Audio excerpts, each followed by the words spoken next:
Hi guys, welcome. And who dat? I'm Joe, and today I'm going to be reviewing, recapping, and reacting to this past weekend's Week 14 matchup that saw our dreaded NFC South foe, the Carolina Panthers, come into town into the Caesars Superdome to take on our beloved, bless you boys, in black and gold, the New Orleans Saints. And the Saints win the game. Final score, Saints 28, Carolina 6. Now, before we get into the game, I'll preface the video by saying I think that at the end of the year, we need drastic changes for this organization. I'm looking at drafting a young quarterback and developing him and getting a new head coach, a new offensive coordinator. These are the things that I'm dead set on. So, if the Saints win out and they manage to get in the playoffs, probably lose first game and then the season's over, but this will be the palate cleanser that has this ownership and management decide we'll go one more year with Dennis Allen as our head coach, Derek Carr as our quarterback, Pete Carmichael as our offensive coordinator. So it's a dilemma for me as a Saints fan, and I'm sure lots of other Saints fans. I know there's a ton of Saints fans that are just PO'd, would like to see the Saints tank, try to get the best draft pick available. I know what y'all want because I want it too. I want us to have a draft pick good enough to get Jaden Daniels and then get a new head coach, an offensive coordinator that wants to draft this kid. We draft him, and this offense changes. I'm pretty sure that's what we all want. But I'm a Saints fan, and when the Saints win, I'm a happy guy. So it's like two different tales, you know? I can't be upset when they win. I mean, I keep thinking of the great drafts of the past, how Ricky Jackson was almost a third-round pick. We got him at the bottom of the second round. I keep thinking about players on our Super Bowl roster like Lance Moore and Pierre Thomas who weren't drafted at all. I even think of the current roster now, Carl Granderson, the best defensive lineman we have. He's an undrafted guy. You got Rashid Shaheed, who went undrafted. And now, people say he should have been a second round pick. Jordan Howden, who, spoiler alert, is my defensive player of the game. He was a fifth round pick this past year. So it's not like having a higher first round pick is guaranteed anything.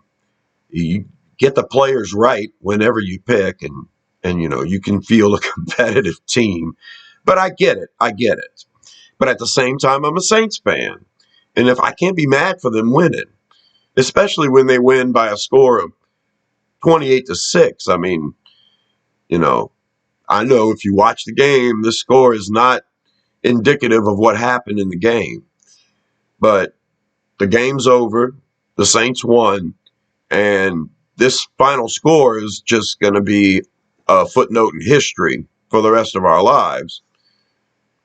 The more you live, you go back and you look at it and you're like, whoa, 28-6, Saints took care of business that day.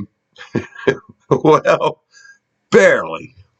This was the ugliest blowout win for the Saints that I can recall. And I was born in 71. I have a different perspective, and so everybody has a perspective. And I know that if you feel like you want the Saints to lose every game and they need to get rid of everybody, I have those feelings too. I'm also an old school guy. A lot of people are spoiled to the 15 years of Drew Brees and Dennis Allen. And I painfully remember the 20 years in a row of not even having a winning season before we ever even had a winner. Then we had 6 years with the Dome Patrol, the most winningest football the Saints could ever imagine at the time, for sure. And every time we made the playoffs, we couldn't win a game. We were one and done in the playoffs 4 out of 6 years. And then in the other 2 years, we had winning records and didn't make the playoffs. We went 20 years without a winning record. And then there were 2 years where we had winning records and couldn't make the playoffs because the Los Angeles Rams were great, because the San Francisco 49ers were great, and we were stuck with them every year, twice a year. So that's why my perspective is different. When the Saints win a game, I'm like, hey, you just find a way to win, and I'm happy. The problem is this team's not very good, and they've shown they're not very good, and it's because they've lost games that they should have won to teams they should have beat, and they've done that over and over in this season. So I believe, as the Saints fans, we all agree it's the coaching staff and the management that's the issue at this point, because as the season has gone along, with a roster on paper that we all felt was pretty good at the beginning of the year, we've got this sense that they don't know what to do. When situations arise and you don't use your best players in the most advantageous positions, yeah, it's going to be a coaching issue for us. And so that's what we want. We want a different coach. Now, I like Joe Woods as a defensive coordinator. I think that our biggest issue on defense is our inability to prepare for quarterback scrambling. And if you call man coverage, you're going to have a deficit in that area. So I think we need to get faster on the front seven so we can chase these guys down at the line of scrimmage before they turn something into a big play. But then if you're faster, do you lose your toughness, your big ability to stop the run? So we have this blueprint of defensive end and defensive linemen, and it seems as though they're all supposed to be big and athletic, big enough to stop the run, athletic enough to chase running backs and quarterbacks around. But that formula is not working. So that's the only change I would like to see from the defense. I would like to see us utilize the players like Zach Bond in the way that we can use Zach Bond, rush the quarterback, which is what he did in college.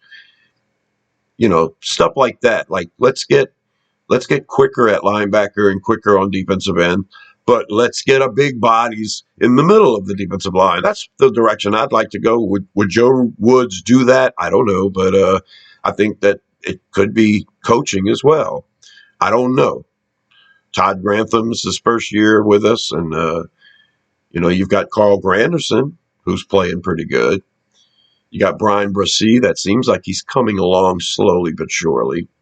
But you have an overall lack of production from the unit. So part players, part coach. Same thing with the offensive line. We've had success with Doug Marrone as an offensive line coach. We've had really good units while he was our coach. But he left and was a head coach a few times, and now we have him back.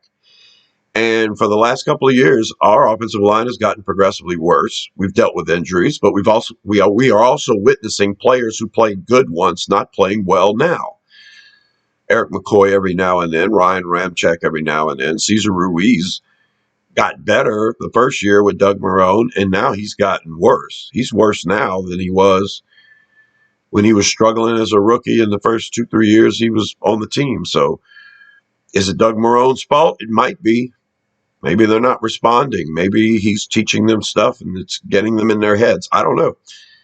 But that's something we need to look at. Offensive line and defensive line, the coaching, and in the way we go about drafting these players. Because as a management and ownership, I like the way the Saints draft for the most part.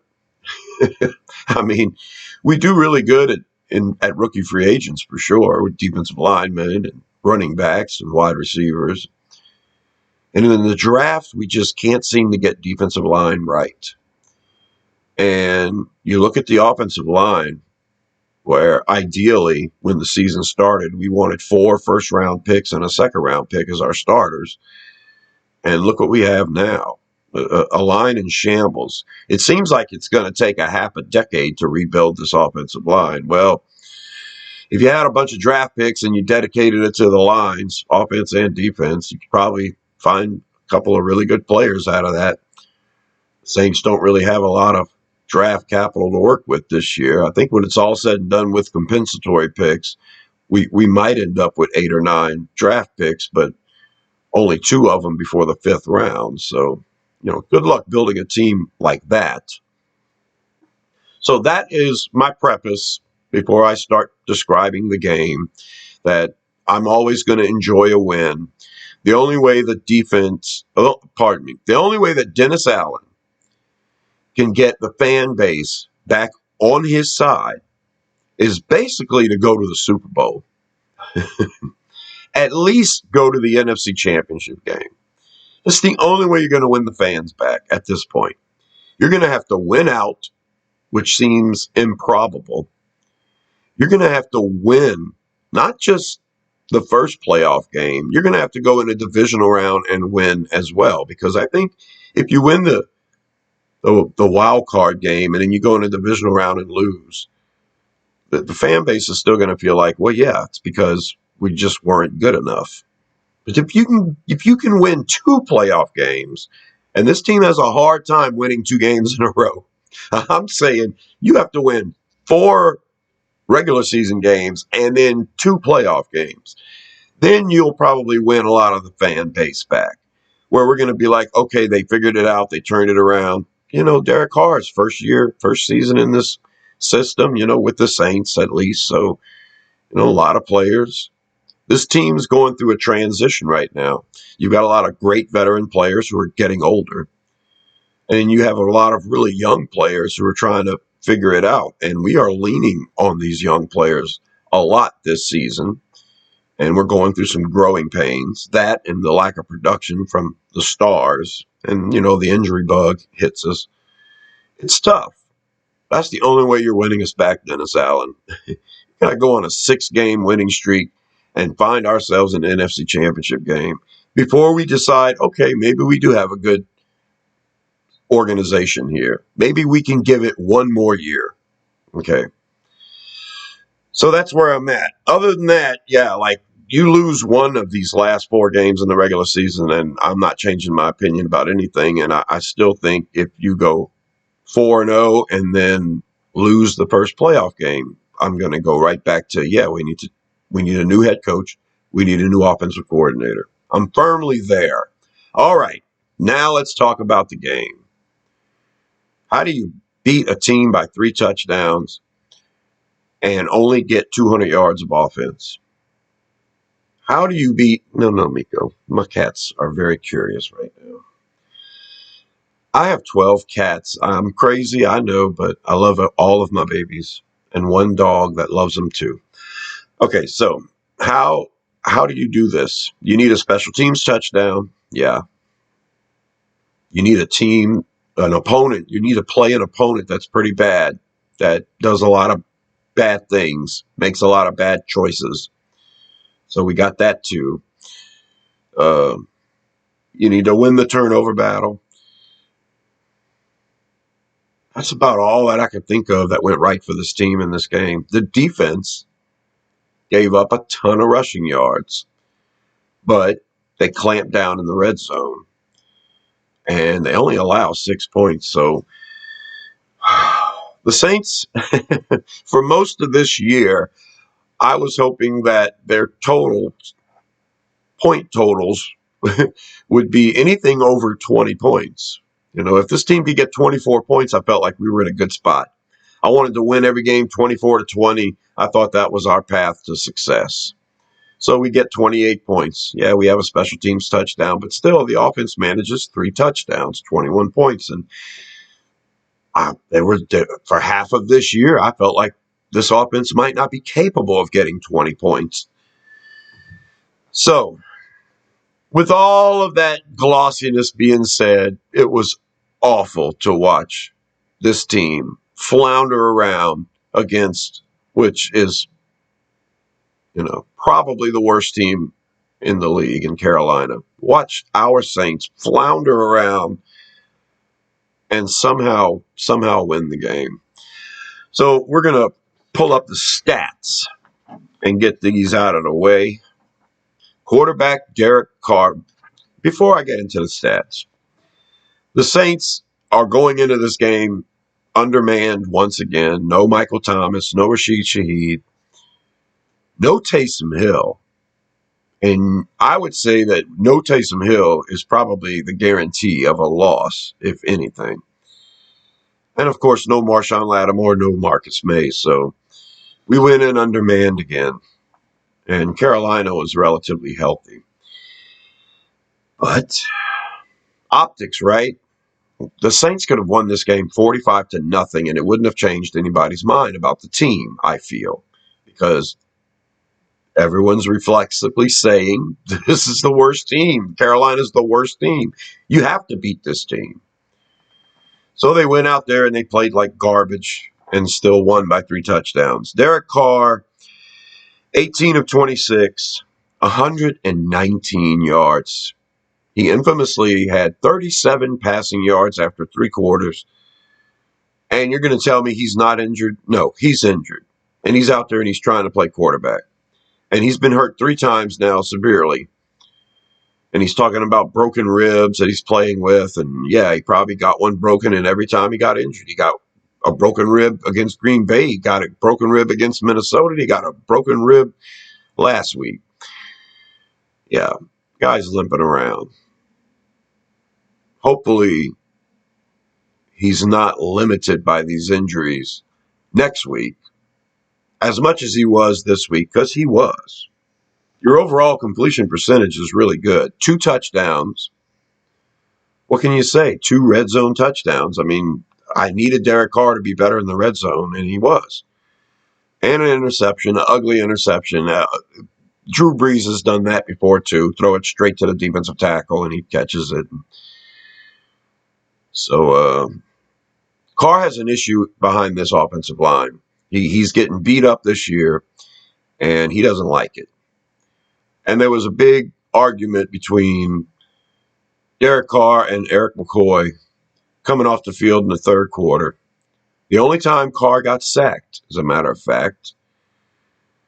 And people were thinking this might be a sign of the ship leaking, behind the scenes internal affairs that are boiling out into the public's eye with a guy like Eric McCoy, who's the gentle giant, who's yelling at Carr, and they're obviously in a disagreement. And so after the game, that neither one wanted to elaborate. They said they'd kissed and made up, kumbaya moment, and everything's fine. And I believe that when tensions get high, you fight with your coworkers. But because you go to war with each other, in a sense, you're also family and friends. And sometimes you have to tolerate jerks in order to get the job done. So I'm pretty sure if there is a problem, and this is my opinion, if there's an issue on the personality-wise, Eric McCoy thinks that Derek Carr is a jerk.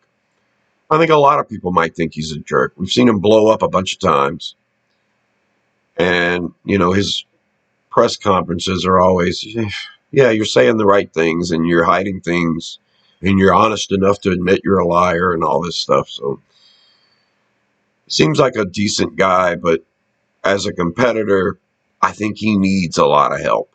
Otherwise, he can't produce. So he gets hit. He hits the ground. It's Cesar Ruiz who did not block from the inside out, didn't get his man.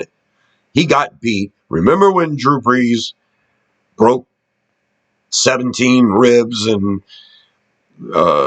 went out of the game? Remember when he got sacked and who allowed that sack? Contavious Street beats Cesar Ruiz and practically ends Drew Brees' career. And that's probably what Derek Carr was thinking. My God, Cesar Ruiz blocked somebody. Now, maybe Carr called the wrong protection, maybe. Well, what I think happened was when Carr was getting up off the turf, he probably made a comment to Cesar Ruiz that, my God, you got Drew Brees killed and now you're getting to get me killed. I'm sick of getting hit. And Eric McCoy was probably pissed at that point because that's not the way a leader talks to his offensive line. You're supposed to be buying me steak dinners and Rolexes. because I'm a bigger man than you, and I will tell you enough is enough. And that's probably what Eric McCoy said. You got hit once, Carr. I'm getting hit every play. Caesar's getting hit every play. And we're getting up and we're doing our job. Why don't you try throwing the ball faster? Why don't you try making the right calls? Why don't you try throwing it to the open guy if you can find the open guy? That's how the argument went. They're not going to come out in a post press conference and explain that dialogue. And that's exactly, in my opinion, what happened. My God, I'm not going to be able to finish the year out if you keep missing blocks like that.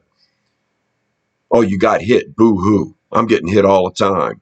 And whenever McCoy was interviewed at the end of the game and he took full responsibility and apologized and everything else, he said something that none of the other reactors of the Saints are mentioning. He said, we need to go out there and keep running the ball good with Kamara, running the ball good with Jamal Williams. They were both having great games, and we need to just keep going out there and doing that.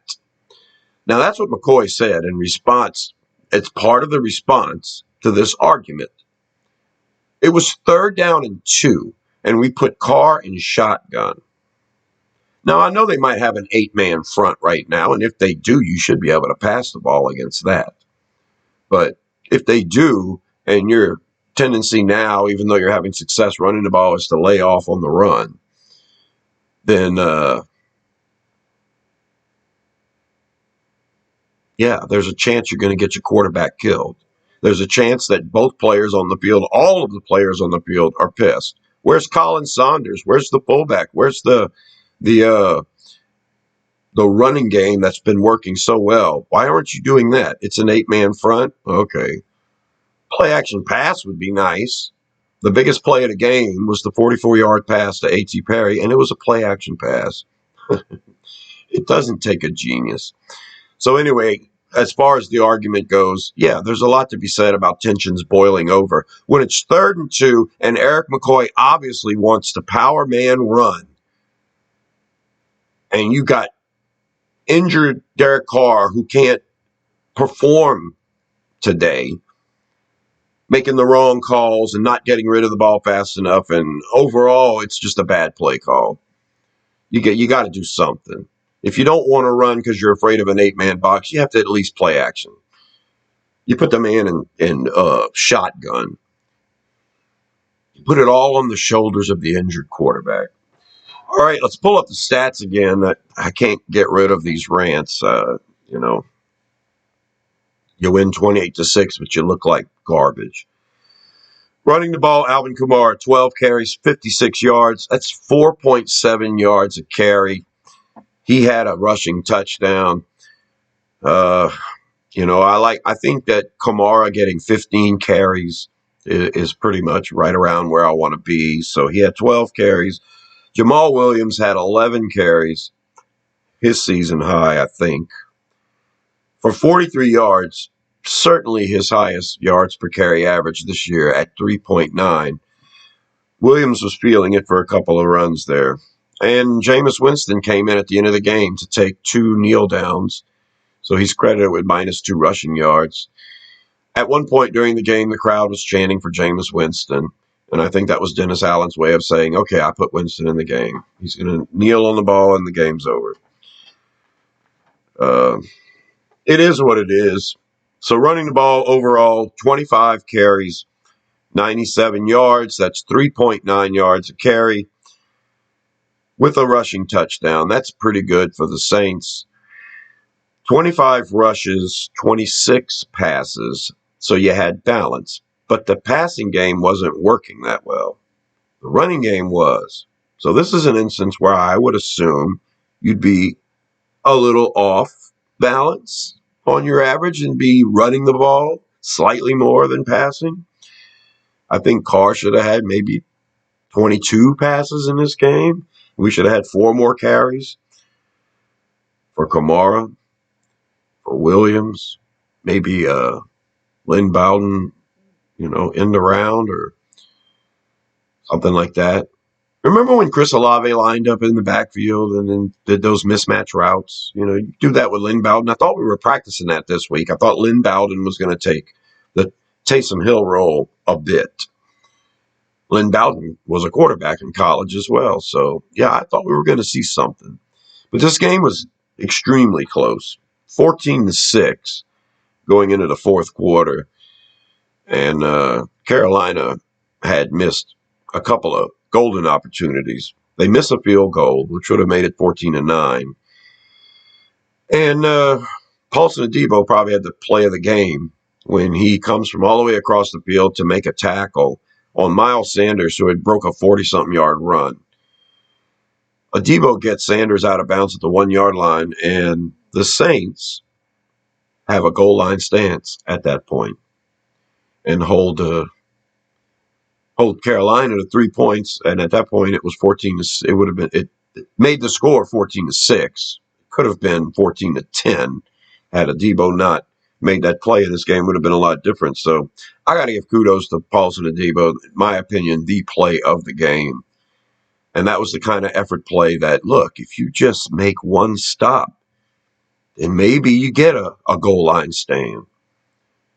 Coupled with a bad offense and some horrible play calling coming from the other team, but still, it all works out in the end. And that was a high effort play by Adebo. Let me get back to the offensive stats. Receiving yardage leader was A.T. Perry. 1 catch on 1 target, 44-yard beauty. Chris Olave had 4 catches on 5 targets. He only had 28 yards. He's had a couple of 100-yard games in a row. But Olave managed to get into the end zone here for a touchdown. Red zone touchdown pass from Derek Carr.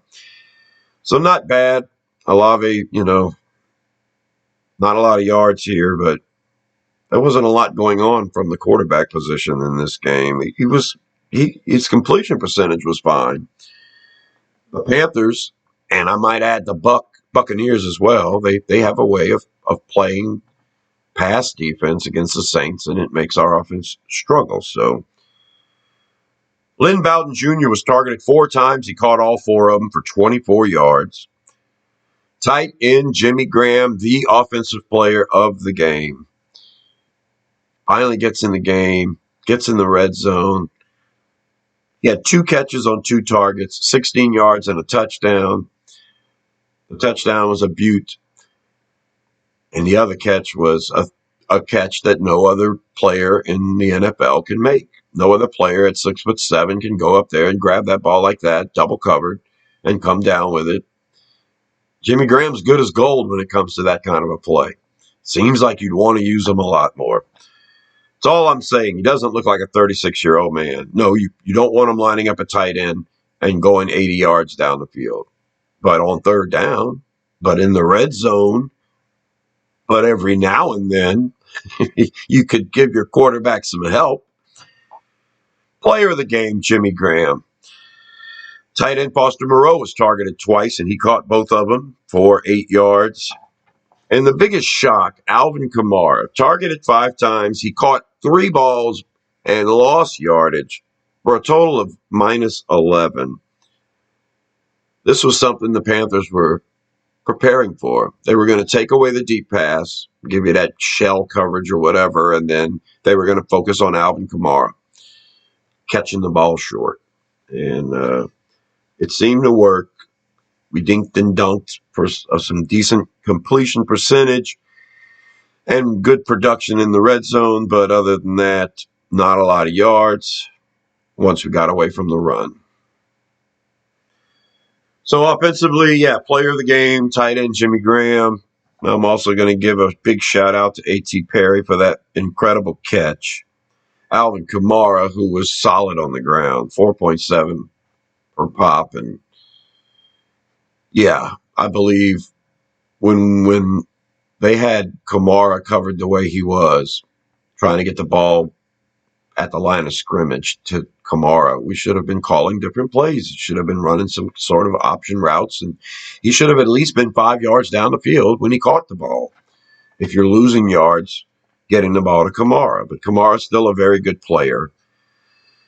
And I'm also going to give a shout out to Olave, who found the end zone. It's not often he finds the end zone. Good job, Chris. This team is struggling right now with no Rashid Shaheed, no Michael Thomas. You have an underachieving tight end in Juwan Johnson that you notice had no stats. And no Taysom Hill.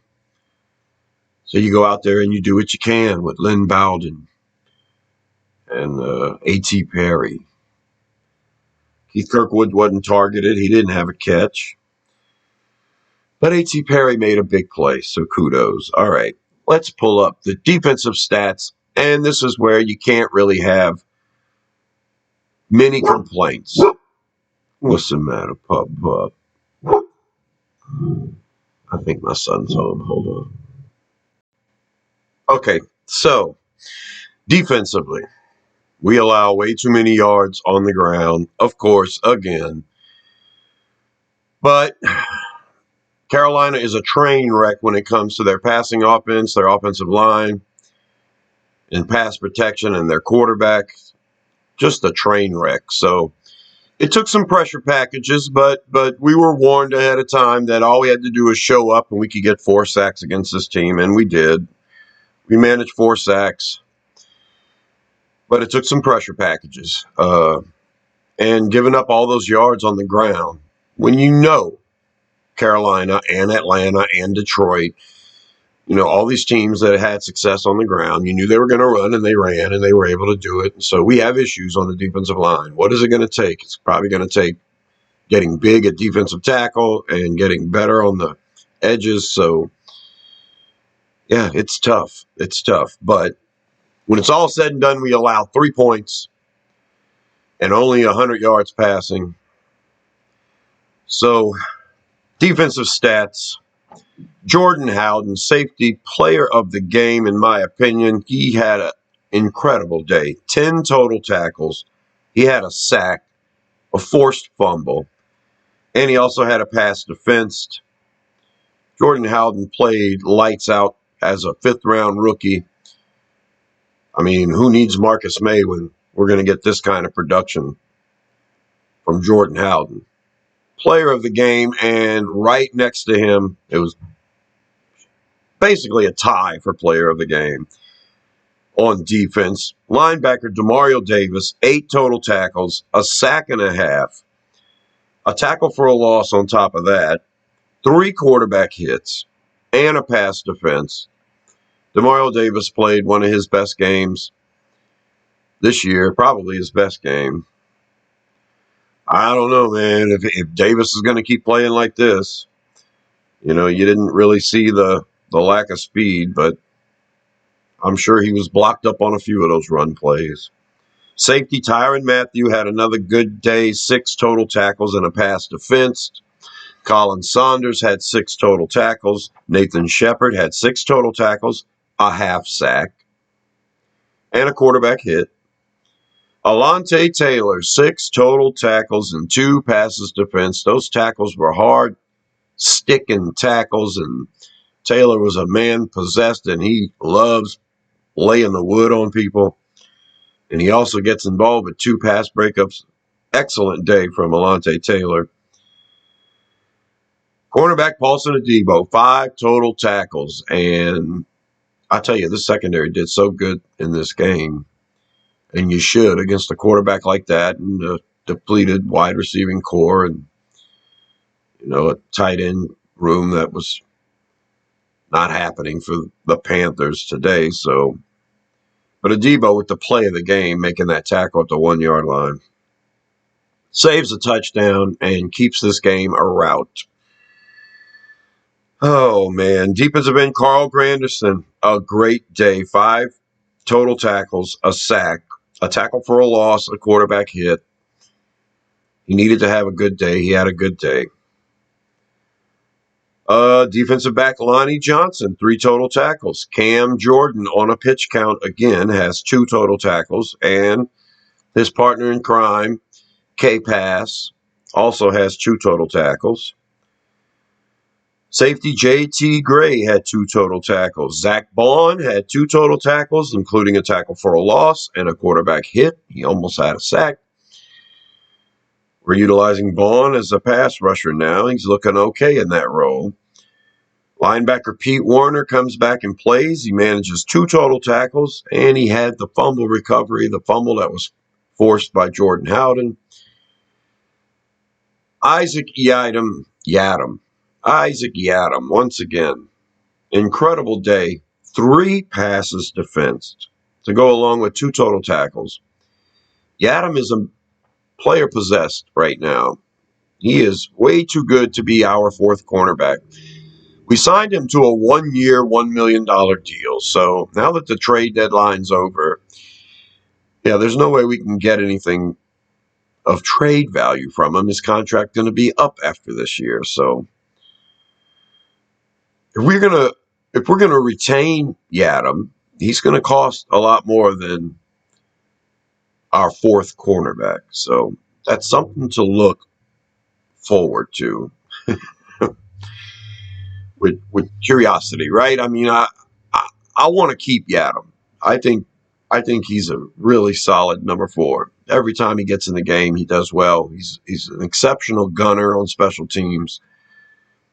He's the guy that's going down there and putting the punt down at the 5, stopping it from going in the end. I mean, he's just an excellent player all around.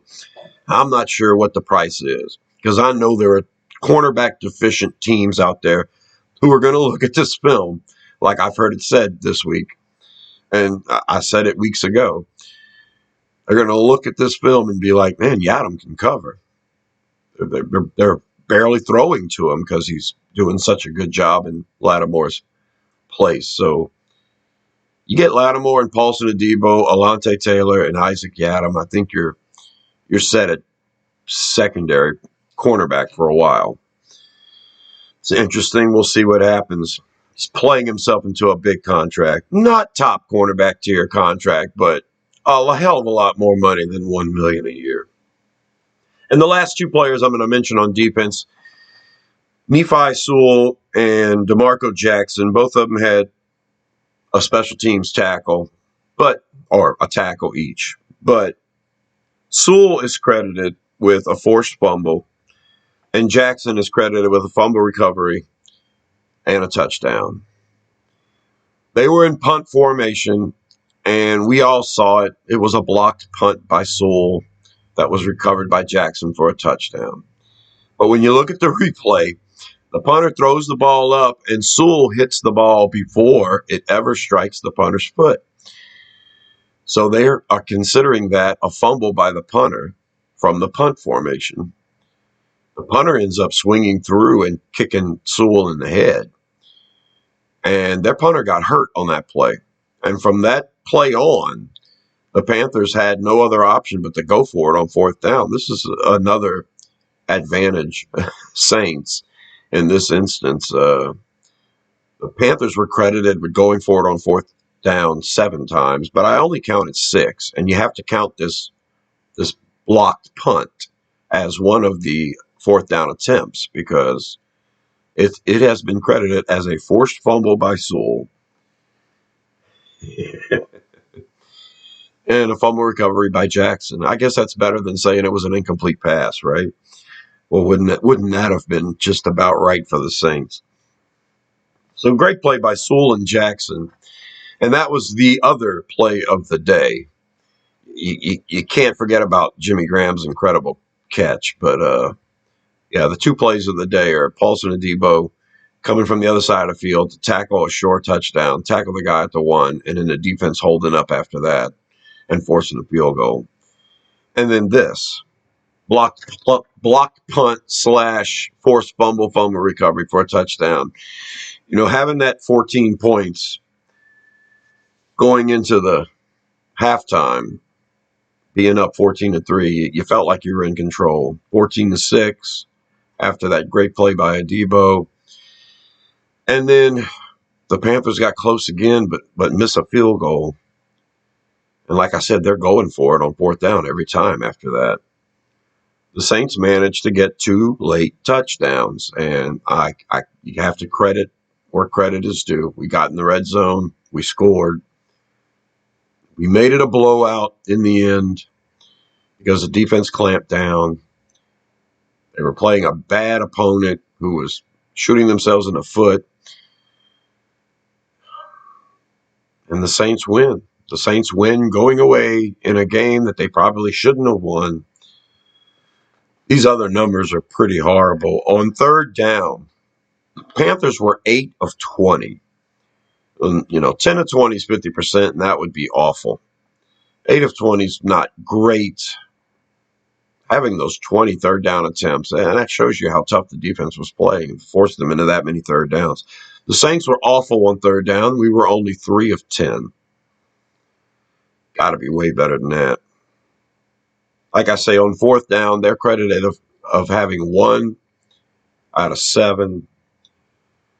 So I guess the 7th was the one they converted. So yeah, they were 1 of 7. And total plays, awful. Carolina had 79. The Saints only had 52. You're not converting on third downs. You're not gaining yards through the air. That's the kind of stuff that happens. But in the red zone, our defense pitches a 0 of 2 for the Panthers. Good job, defense. And our offense goes 3 of 4.